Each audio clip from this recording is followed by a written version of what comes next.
And let's get into it. Lust versus LIN. Pre-ban's going to be coming out shortly, and we'll see what they're going to be pre-banning against each other. Looks like Moore and Molly are the ones to soak up the pre-bans here. A little bit of information from maybe those most picks in those categories here.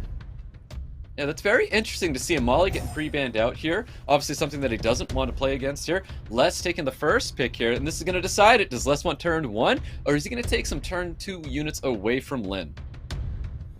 Oh, looks like he's going to lock down the Oliver to try to guarantee that 33% speed lead, and also just generally one of the most impactful units of this season.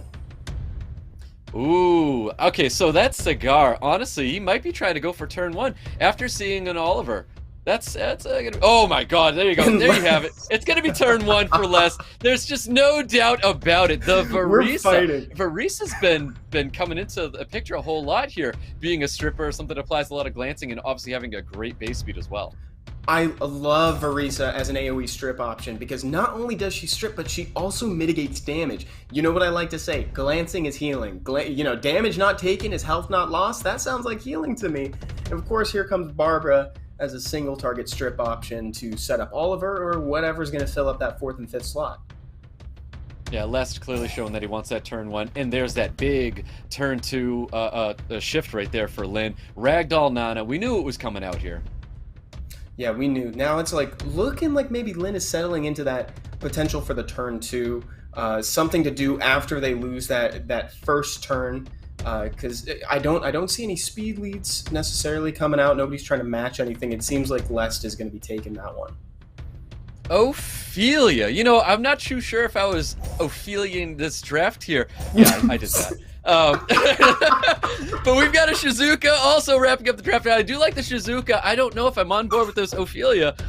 Juno as a turn 2 unit, not bad. Definitely here. I think that signaling the Shizuka is probably going to get let through with that Juno here. But Juno is going to get the ban. Oliver is going to get the ban here. HP lead for Les. 44 defense lead for LIN. Let's not force any more bad jokes and get into this first match. I think there's a world where we can get in and also force some bad jokes. Let's see. Here comes the Barbara for the turn 1, looking to set up a boost for the rest of the team and facilitate that Varisa strip. See who they go for here. Yeah, looking to get that damage out onto the Masha, try to get a quick dismount here. There's that threat state going out onto the Ophelia. Very interesting. That should be able to help guide the damage.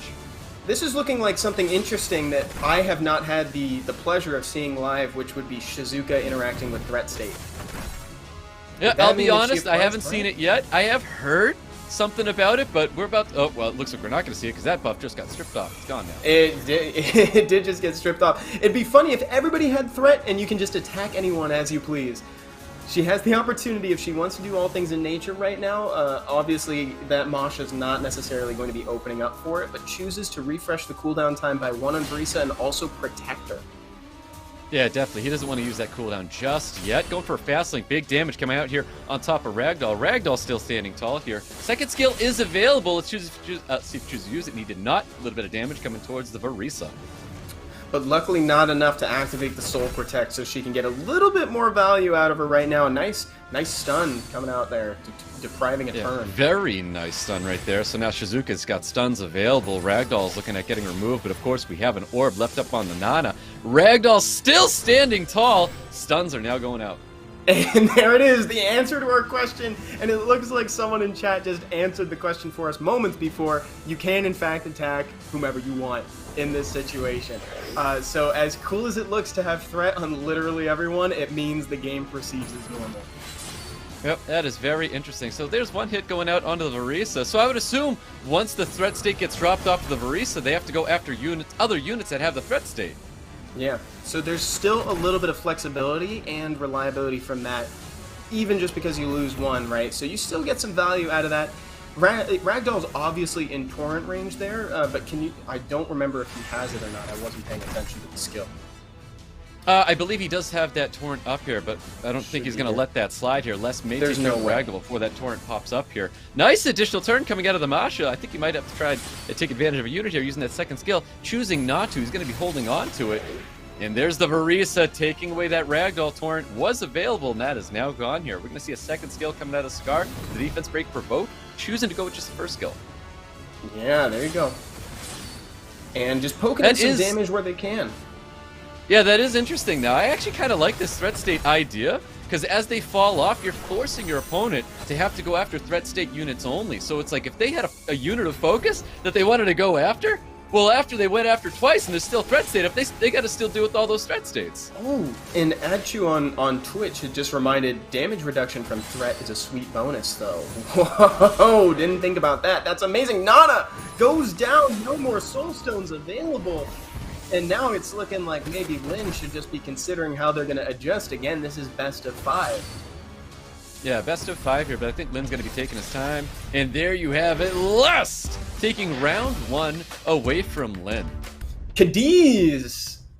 Yep, Cadiz and Chunk Hung. They're going to get the bans here. Interesting. First pick's going to Lin. Let's see if he takes some units away from Lest, or is he going to do his own thing? Going with the Masha still.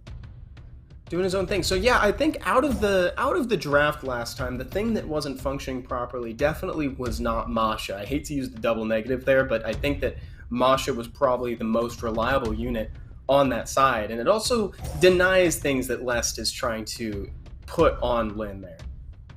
Well, Lin's going to go for a speed lead now. He's drafting that Water Ryu. This is a potential ban going out onto the Oliver already. He's signaling that he wants to go for turn 1 against Lest. Lest bringing out another turn 1 unit in the form of Barber again. He's definitely not giving up the idea of turn 1. Yeah, and I like that pivot a lot. I think that Lin dramatically shifting the playstyle to try to go for that turn 1 instead of sitting back for turn 2. Oh, Tomoe! Okay, all right, Lest. I like that a lot. Oh yeah, chat. You like Cadiz? Do you like Cadiz, chat? This is another interesting unit here. Tomoe is very, very, very good. I like this pick, but alright, so there is an AoE strip here. With this a potential ban going out on... the potential ban should honestly be the Oliver, to be real. Right, and yeah, to be frank, like I actually think that Abelio is a really nice draft there because it's good into things that increase cooldown time because his passive doesn't have a cooldown, right? I mean, I know his third skill does, but he's going to get that self cleanse and activation regardless of whether or not he's on cooldown. So that's very fun. Definitely. I feel like if I was Lin, though, if I had the Shizuka, I probably would have played the Shizuka into this draft. I mean, that's a really nice Diana pick, too. Diana's looking really good. Diana might actually be the ban now. You made it force Lin's hand here by drafting that Diana. I think you're super right, Stoic. The Diana is gonna live to be a problem, I'd say here, unless the Masha can get a clutch defense break into a kill early. But I don't know what the odds of that are. Let's go ahead and see. We're going into game 2, folks. Yep, let's see what happens here with game 2. Lest versus Lin. Lest, with, in my opinion, a better draft here. And we've got Wateroo or more trying to kick things off here with him being very inconsistent, not getting the strips on the Tomoe or the Diana. Oh my goodness, the attack bars were so close, I actually couldn't call whether or not it was going to be Varisa or Masha moving next. Nice. Varisa with the violent proc in the skill 2. Great job. Yeah, Varisa looking like a much better stripper. Minus the speed lead, of course, compared to the Moor, but a much better stripper in this case right now. Tomoe, obviously, skills are going to be available. Kama is going to be coming out onto the Masha. It lands true. Oliver is going to be such a problem as well. Yes, big time. Until that Jameer takes his turn and tries to undo all of the menacing that Oliver does here.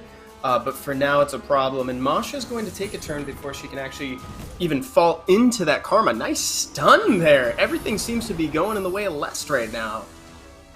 Most definitely. I think Lin needs to see a couple violent procs here. If he can get some nice stuns here coming out of the Abelio, he might be able to get something rolling. We've got first skill coming out of the Tomoe with, of course, it's going to be stunning that Jameer as well. No additional turn coming out of the Diana, though. Of course. Now here's nice proc and significant damage coming from Varisa. I'm actually pretty impressed with that. Now the one way that I could see this kind of going a little wrong for Lin right now is that Abelio in the long term if Diana isn't dealt with. But we'll see what happens. I would love to see the Karma going out on the Abelio. Abelio needs to transform to get back into the human form. And that's not what's going to happen here. Karma's going to go out onto the Mashi and wants to stop that unit from using that second skill. Yeah, luckily Abelio Oh, this actually is getting him very close to being able to use his heal again. Jameer skipping the turn. That was an incredibly placed stun right there to make sure that his turn got denied. Definitely was, but Diana's locked and loaded, removes the Jameer from the field. He's going to use the carry. He's going to try and get some provokes out here. Only getting a provoke on the stun Varisa. That is not the kind of value he was looking for. Diana looking for a stun onto that big bad bear, and no stun's going to be popping up there. The boost from that heal back from when Abellio healed the team pushed him up, tried to go for a stun on Diana. The Diana is just going to be such a thorn in Lin's side right now. It really is. Gets a slow though. He has to capitalize on this. Get that defense break. No defense break is going to land. Oh my word, that was the moment, Stoic. That was the moment where he needed to land that defense break to get rid of it, because now, if Diana can proc or do something, get back in the game, it looks like maybe she's on the way out the door, but is it too little too late? LIN might be able to hold on. If he can get rid of that Diana, things are definitely going to be favoring him, having sustain on the field. Like I said, I think I wanted to see a Karma possibly come out onto that Water Druid to stop this unit from transforming, because he needs to be able to transform to heal his team here, and that might prevent him. Nice little stun goes out onto the Moor, though. You've got third skill available. Look at a reset. Nice damage coming out of the Oliver as well. Diana is going to Diana. Oh my goodness. Diana's gone, so all of a sudden this is looking pretty either way. We actually have two significant damage options over here on Lin's side. Masha could totally tear this up. Masha could tear this up, needs to land those defense breaks, but was able to finish off that Varisa here. Can we get a stun going on Tome? No stun's going to be coming up here. Karma does land on top of the Masha, which is pretty big. Of course the stun's going to land as well. Oliver's going to be pushing back the attack bar. We've got third skill. That's going to bounce right back into the second skill, and that's definitely going to be it for the Abellio. The damage, Stoic, locking this down. This was looking like it could have been in Lin's favor if he had just gotten another turn or managed to get back into Druid form over Bear so he could get the proc of the passive. He needs to do some serious work with Masha before she's dismounted. Yeah, there's the dismount right there, and say goodbye to your attack bar. It is going to take away the Tomoe, though. Hold on. It's technically no... Oh, buddy. There's that damage. I wasn't expecting so much damage. Oh, no proc! Oliver's able to finish it off there last, taking round 2 away from LIN. Hey, I actually do like both players' drafts there. I really like the Abellio pick. I like the forcing the Diana pick at the end there too. So that kind of put LIN between a Diana and a hard place, right? Like you got to pick your poison. What do you want to fight against? Yep, exactly. So the Molly and the Water Ryu are going to get banned out again. So LIN, when he drafted that Water Ryu, he went for a turn 1 team, and the Water Ryu just offered him that 24 speed lead to make a team work against Les. So Les saw that, banned out the Water Ryu, and he's bringing the exact same draft here. Pay attention to how fast this Varisa is. It is on violent, and it is moving very quick. You've seen it proc. Yes, exactly, Stoic. That's what I wanted to emphasize, the same thing. She is on violent. We saw her proc. Nice pick there from the Bulwark. We hadn't seen that represented in games previously. Bulwark has kind of seen a renaissance as of late, considering that Masha now provides an immunity every single turn. And obviously we've seen that Shizuka is so strong in the meta right now. She could even be picked first before buffs are on the table, and you'd still have a great time with her. It's a very interesting draft we have right here. So 3 units water against 3 units fire. Obviously, Les is going to have the elemental advantage at the moment here. And I do like the Cigar last pick coming out of LIN, and I am happy to see the Shizuka on the side of LIN here, because LIN needs to get some sort of clap back against Les here. And Shizuka might be the unit to be able to do that. Yes, there's a couple force. I was just going to say I'm a little worried about the Cigar there, and I'm glad that Les saw it in that case. And LIN, I think that was a really good choice, banning out the Bulwark too. So nice choices for the bans there. Let's see how they go with these 4. Match point for Lest. Yep, match point for Lest indeed. If he can play enough skill 2s into the Vanessa to keep units alive there, he can keep that revive pretty consistent with that skill 2 coming from Shizuka here. We're going to see the big strip glancing being applied to everybody, and of course, the additional turn once again is coming up for Varisa. Varisa has been on, it's been crazy how often Varisa's been violent procking. She has been a VIP in my eyes, actually. She's, or rather an MVP, choose your initialism. She's been it. I'm very impressed with Varisa's performance as of late, because obviously we've got these impactful units. We know Oliver's very good, but Varisa has been making an impression. Look at the glancing, look at the attack break, and she's even confirmed kills. Very impressed. Yeah, the glancing is really, really good right now. Able to keep back both those defense breaks that were on the side of Lin there. We do have the sleep available. He could sleep them because there's only immunity left on top of the Masha, so there is value there. Choosing to go for skill 1. Looking for the dismount on top of the Masha does receive this. So let's keep in mind that the revives are still up on the Vanessa. I like that choice to go for the dismount there and to play it a little patient on the sleep, considering that Shizuka is cooldown reset. And I don't even know if defense breaks were in the pool, so it wasn't the worst case scenario. You get stunned, now defense break is officially in the Shizuka pool, as it were. Yep, that's right. I mean, he might need to change focus to go onto the Shizuka, but it looks like he's going to try and take the Masha out. He's going to be hoping for a reset, but he's got to be worried about that defense break sitting on top of his Oliver. If he loses Oliver, he's going to be worrying about that Vanessa and Shizuka. Now's the time. And Stoic, has he reset the Vanessa yet? I don't think Lest has taken that out of play yet. No, there is no reset on top of that Vanessa. Vanessa still has that revive available, but that skill 2 is going to make that revive available pretty quickly. I swear, this Verisa is proccing as much as the Oliver. It's crazy the Verisa is being so efficient. Nice proc from Shizuka. That actually is very important because it brings her cooldowns back up. All right, let's see what Bobber's going to be doing here with Fast Link available, looking for some defense break. Big damage, choosing to go onto the Juno, which is interesting. Nice. Yeah, I love that shift there because now Masha is open for business. Increasing the cooldown time that does get. Oh, he didn't get the reset, not the attack bar though. Great counter coming from there, and now Lest is just knocking them down. Basically, Lin is going to have to find a way to get those cooldowns back from Shizuka in order to even have a chance at staying in this. Right there, though. Yeah, like so you it's said, down to 3 turns, down to 2 turns, and then that second skill, if that goes back onto Vanessa, Vanessa's going to be 1 turn away. Vanessa's looking for a violent proc. That's not going to be happening here, though. We're going to get a 3-0 with Lust moving forward in today's tournament.